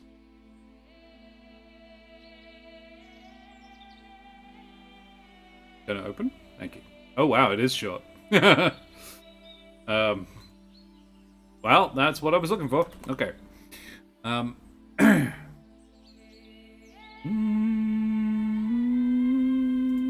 may have to zoom in a bit for this one.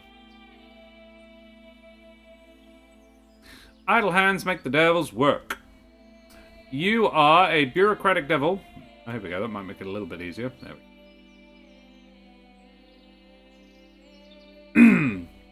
You are a bureaucratic devil in service to the infinite hells. After an eternity of clerical work, you are bored. Fair. Now you slack off as much as you can without the boss, noticing the boss will not be happy if they catch you. Whatever will they do? Okay. Office supplies. 3 or more players will each need a D4, 4d6, and a place to track their stats. Hellish statistics. To create your devil, choose a standard stat array below. Assign 1 value to each of the following skills: Wander, Distract, and Interact. +1, -2, +2. Or +3, 0, -2. Okay. Business casual. There is no strict business casual dress code. Name one discreet way that your devil... There is a strict business casual dress code. Name one discreet way that your devil breaks it. Okay. Number of the beast. Skill checks. Skill check rolls of 666 automatically pass and cannot be modified. The player immediately upgrades their scheme die to a d6 if it is currently a d4. Scheme die. Each player starts the game with 1 d4 as a scheme die. This die is used on other players' turns to scheme. When a player is scolded, their d4 scheme die is replaced with a d6 for the remainder of the game. A player may remove their scheme die from the remainder of the game to automatically pass a skill check.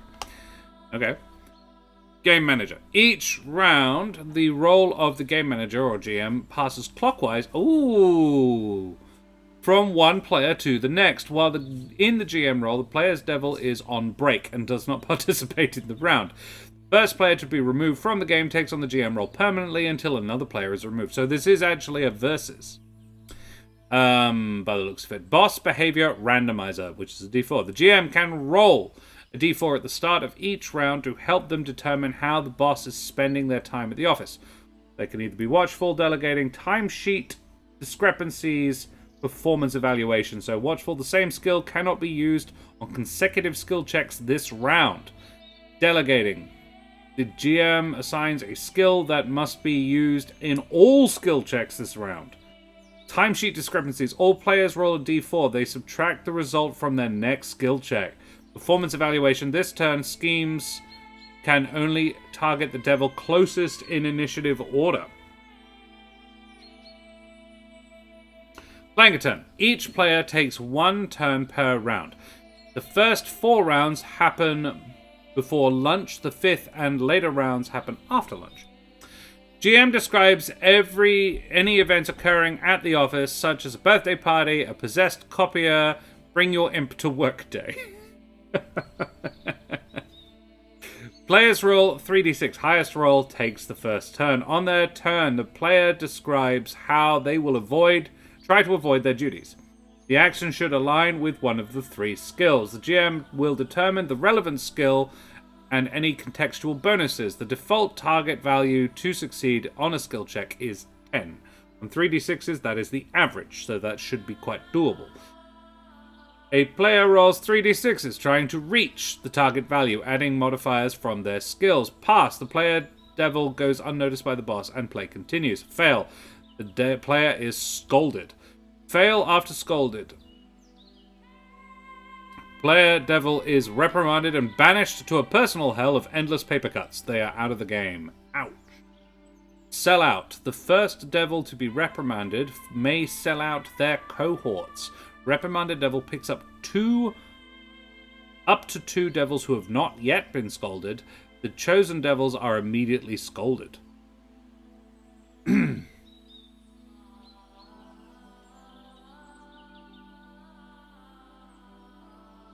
Okay. I think, but they are still reprimanded as well. Scheme. After a player rolls their skill check, any other player may, with an available scheme die, may declare a scheme. Up to 2 players may scheme on a single player turn. A scheming player decides to either assist or hinder the active player's plan. Scheming player proposes their plan to the GM. The GM then grants the scheming player a modifier, -1 or 0 or +1 to their roll. I mean, if it's a 0, it's not really a modifier, is it? The scheming player rolls their scheme dice. If assisting, add the scheme roll to the skill check. If hindering, subtract the scheme from the skill check. All scheme dice and skill when proposing their plan grants the scheming player a modifier. Okay, they may not give the scheming player a modifier. A -1 or +1. Yep. If hindering, subtract the scheme from the skill check. All scheme die used in the scheme are set aside until a new round begins.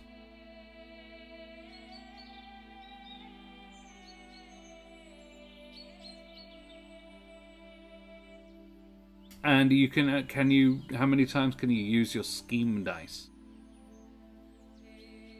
I reckon and it makes sense that your scheming gets better after you've been scolded. That tracks. Clocking out. The game has 2 possible ending conditions: before lunch or after lunch. Before lunch, if any devil is caught slacking twice before lunch and thus reprimanded, the boss flies into a rage. The entire staff plunges to damnation. The game ends and all players lose. Wow. After lunch, devils are reprimanded individually after lunch. Final devil is promoted for their diligence in the workplace and wins the game. Players may need to cooperate if they want to survive until lunch. This early portion is intended to ease players into the game before it transitions into a backstab battle royale. Okay.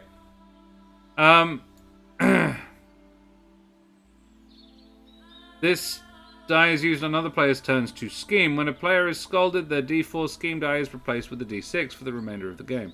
Player may remove the scheme die from the remainder of the game to automatically pass a skill check. Wow. Okay, but it would appear you can scheme however many times you like.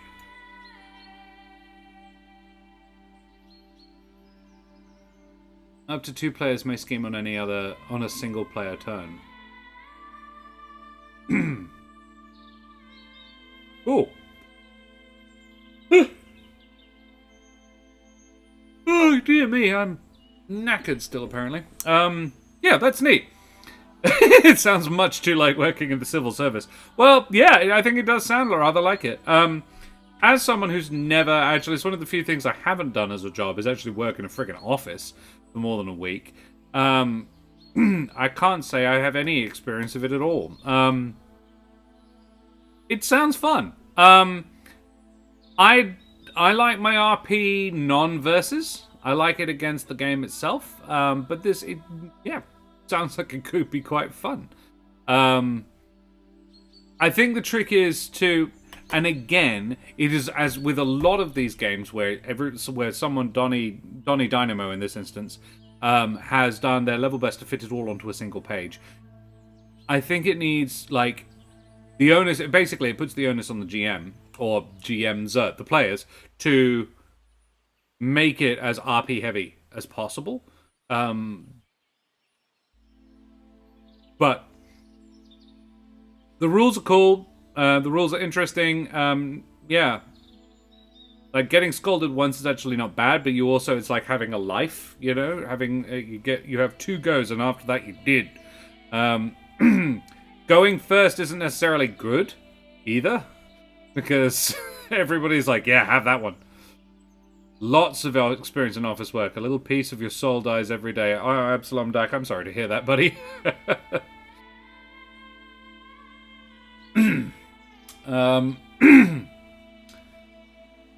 Yes, that sucks. Alright. I don't know. I don't think I have much else to say about it. It's a good game. Neat little idea. Conceptually really fun. I don't really have very much else to say about it. I hated it. Oh, dude, yeah. I've worked in fast food. I've worked in retail. I've worked in hospitality. I've worked in the funeral trade. I've worked in telemarketing. I've worked in door-to-door sales for about 5 days. I just couldn't handle it. Could not hack it at all. I didn't even last 5 days. It was 3. Selling phones door-to-door to businesses for 3 mobile before they died. Because I think they got bought by Vodafone. Yeah, in the very early days of smartphones. Just post-high school. Or post-high school? Yeah, it was. It was post-high school. I was about 17.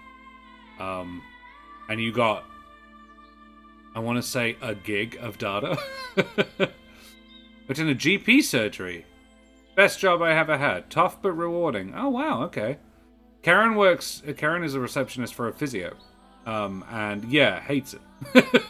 But like, doesn't hate the job, hates the boss, I think. And this is the thing, and something that really sort of brings it home to me. I've always been a teacher. Yeah, I've done a lot of different jobs.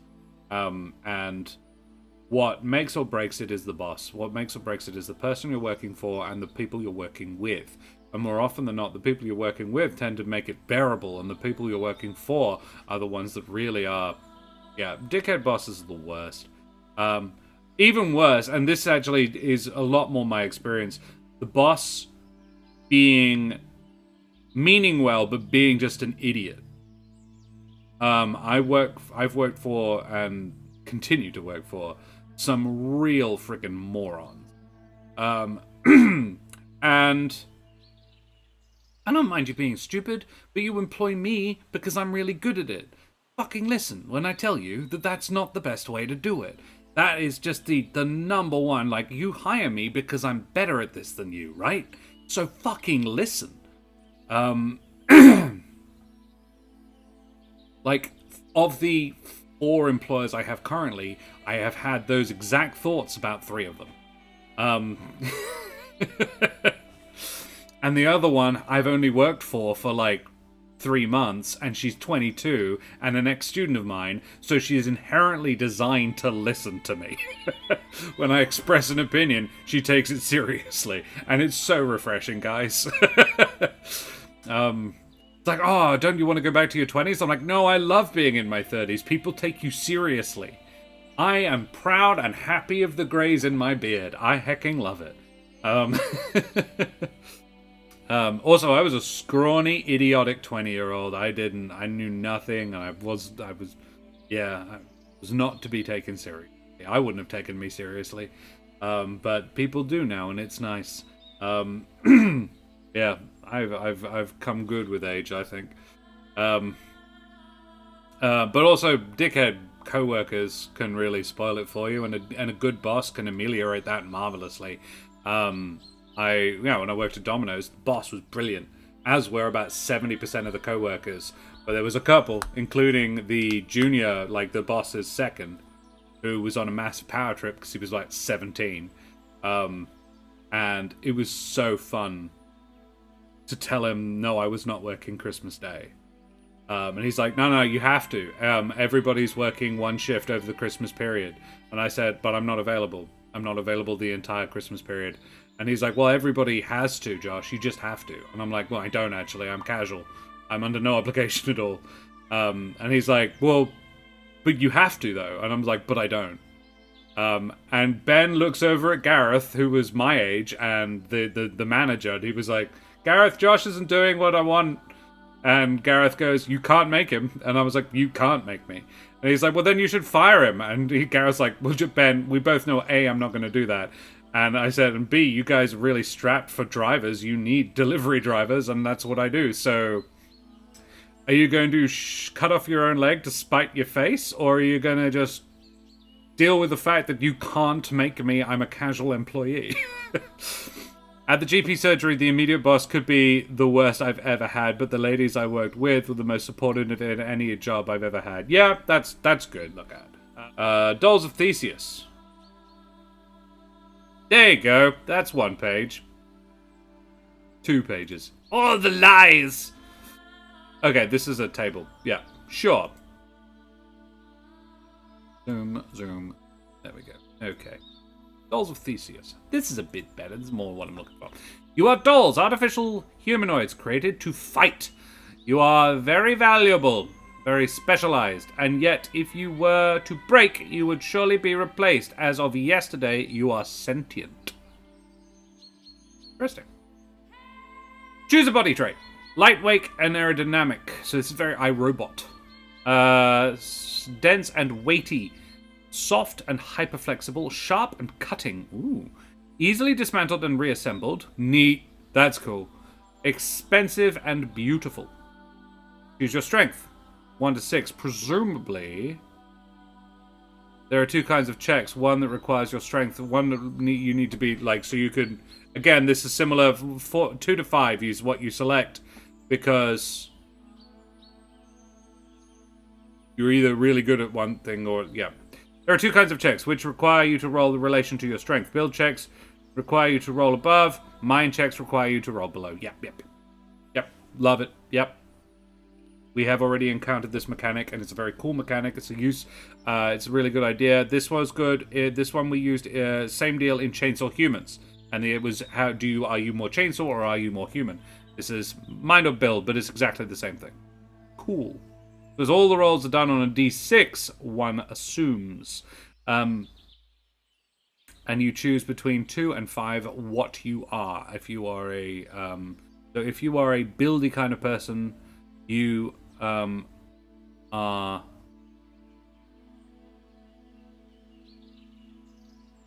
if you're really strong,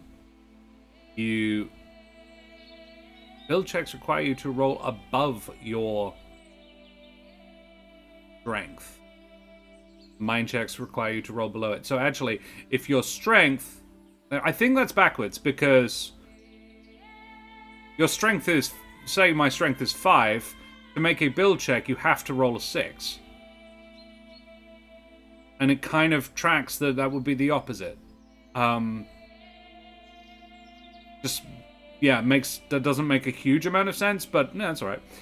Values closer to 1 represent a stronger build. Yeah. Than mine. Values closer to 6, vice versa. Yeah, that tracks. It just doesn't make sense that you choose your strength. This is what we are calling the stat. It's one stat. We're calling it strength, and being really strong is lower.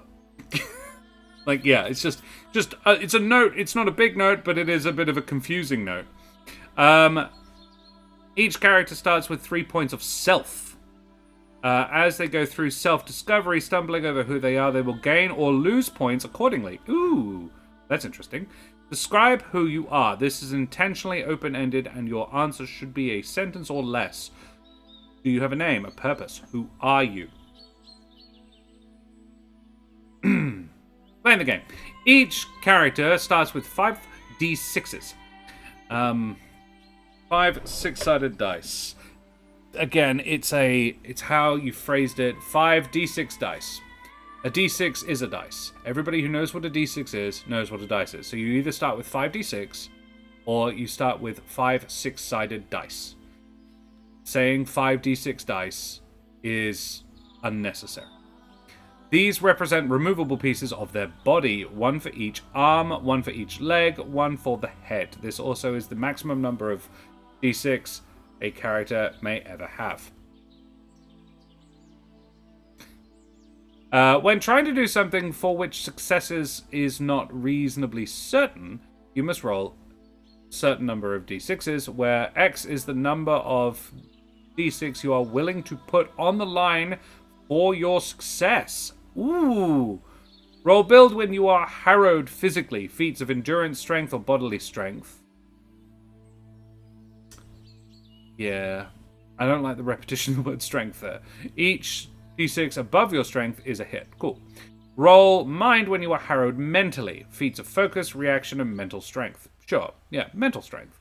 Feats of endurance or bodily strength. You don't need the third one.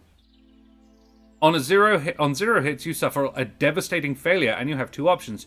You get what you are looking for, and your GM chooses or rolls 2 consequences, or you fail to do that, what you set out to do, and your GM chooses or rolls 1 consequence.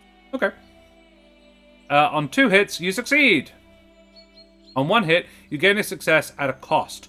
You get what you are looking for, but the GM rolls or chooses 1 consequence. On 2 hits or more, you succeed. On 3 hits, you experience critical success. Greater than you have hoped for, you get what you are looking for and choose or roll 1 reward. Okay. Any die that lands on your strength exactly does not count as a hit, but gains you a point of self. When you can justify a bodily trait aiding you, gain plus 1 hit. When your GM can justify a bodily trait hindering you, you lose 1 hit. Characters may support each other's rolls by contributing their own dice, but by doing so, they open themselves to the consequence of failure. Moreover, the maximum number of dice that may be rolled on a check is 3d6. Consequences: 1 to 2, lose a die. 3 to 4, lose a point of self. 5 to 6, a threat appears. When you would lose a die, your DM takes it into their own pool of dice. The GM may only take die that did not come up as hits in the check that resulted in this loss. Losing a die represents losing a piece of yourself. Narrate what was lost and how. Oh, okay. So if you roll 1 dice, the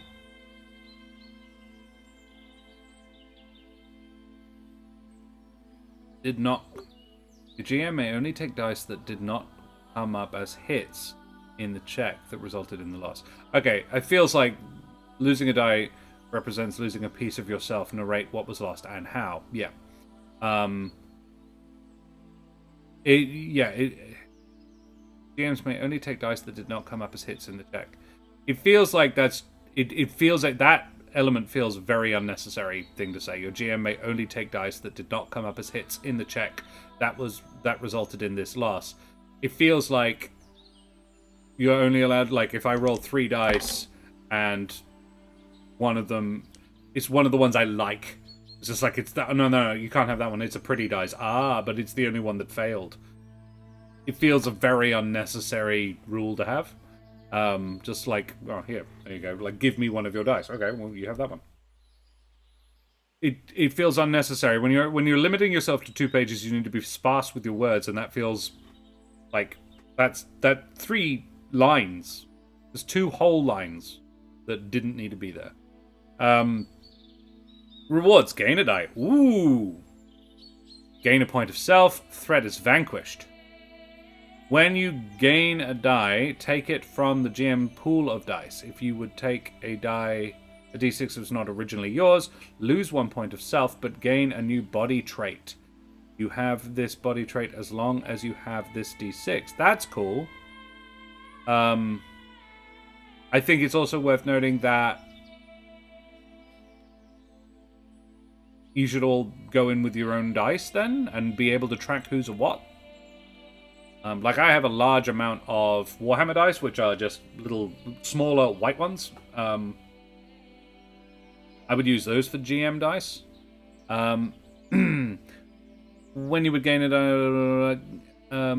lose 1 point of self, but gain a new body trait. That's pretty cool. Have this body trait as long as you have this d6. Gaining a die represents adding something new to yourself to replace something that was lost. When you lose self doing so, it is something strange and unfamiliar, and it will take time for you to adjust. End of the game. When you reach 0 self, you must roll mind. On a 1 hit or less, you lose track of who you are and are taken out of the game. Narrate what has become of you.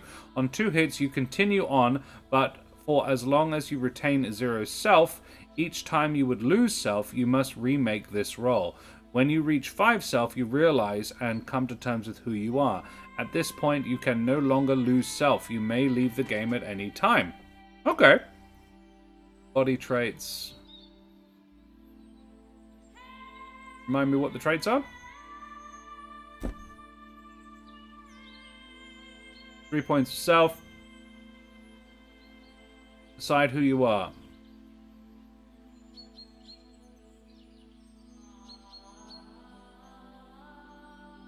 Body trait. Lightweight and aerodynamic, dense and weighty. Cool. Right, those are the traits. Yep, with you.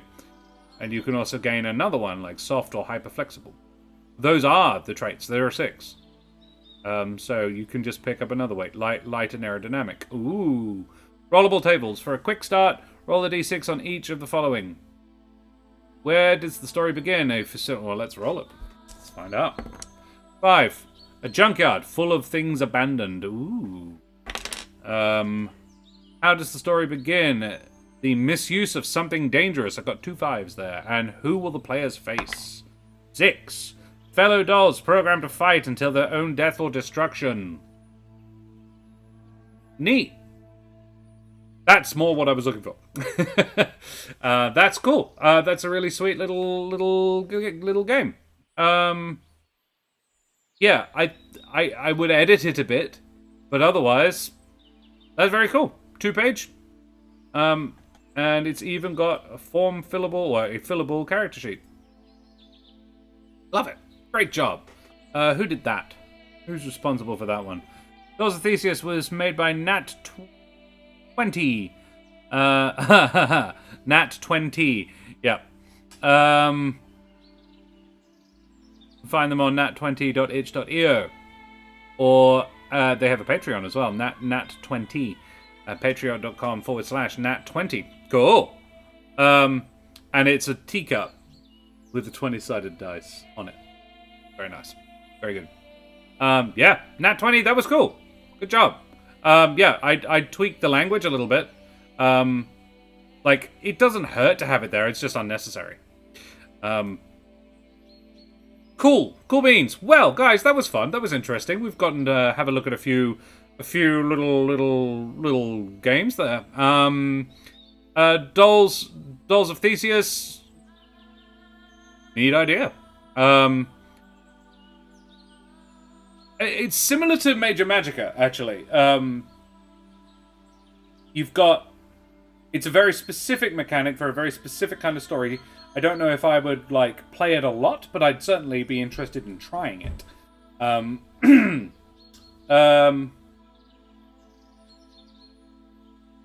Yeah. Finding that sense of self as well is quite an interesting one. There is a... Thematically, there would be a risk with it, where you are... If you're dealing with people who have, like, yeah, I mean, there's always a risk, but yeah, like, people... With the themes of it, there is a risk that people would encounter something that they didn't know about themselves, obviously. So just that's something to be cautious about. And with the... Like, you've gone onto a second page. I am this, I am that. Like, yeah, this doesn't need to be here, formatting-wise. More tables would be welcome. A disclaimer, possibly. I like that they didn't set the world. That basically this is the world building, and leave it at DM's discretion. Whereas Major Magicka goes into a lot of detail about that and actually like builds a world for it. You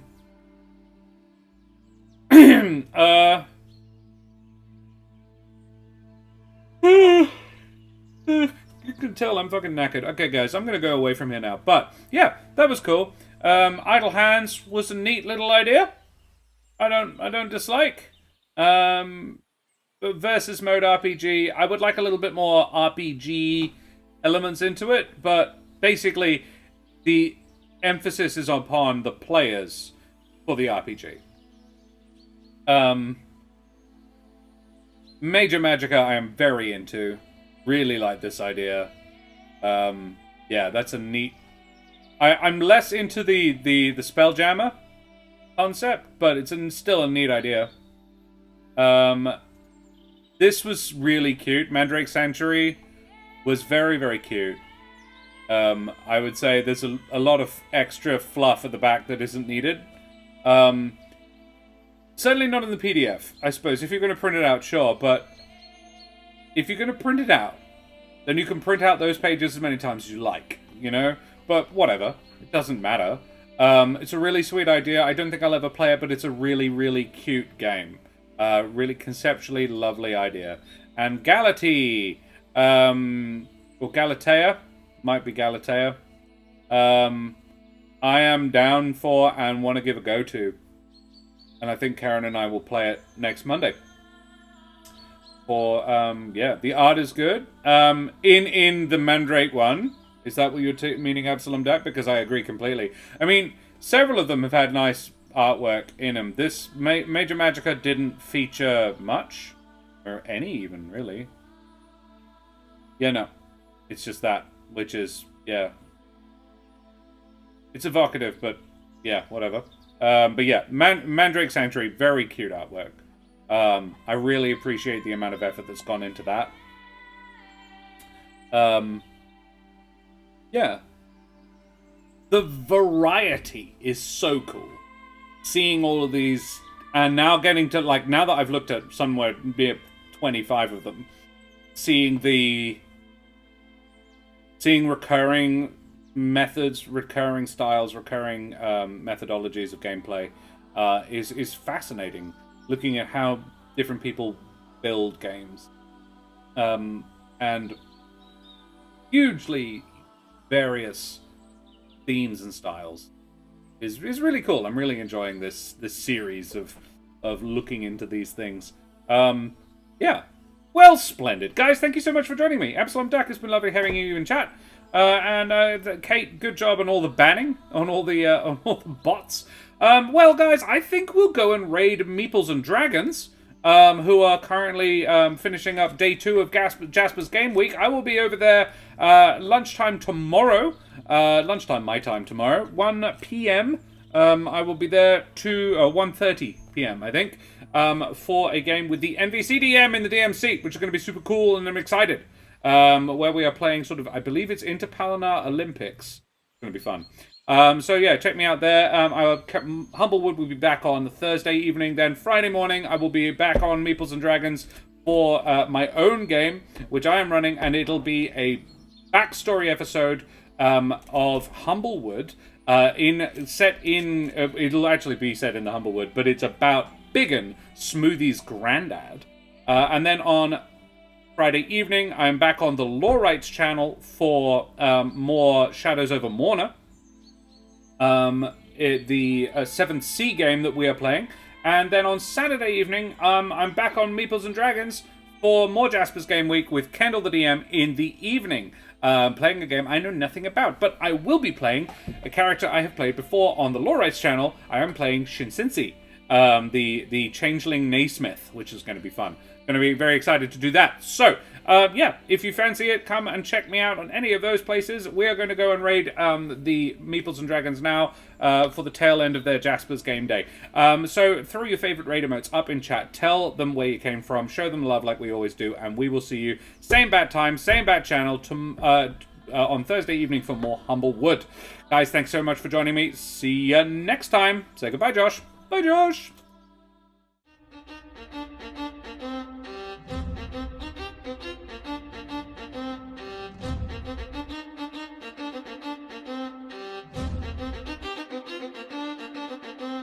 Whee!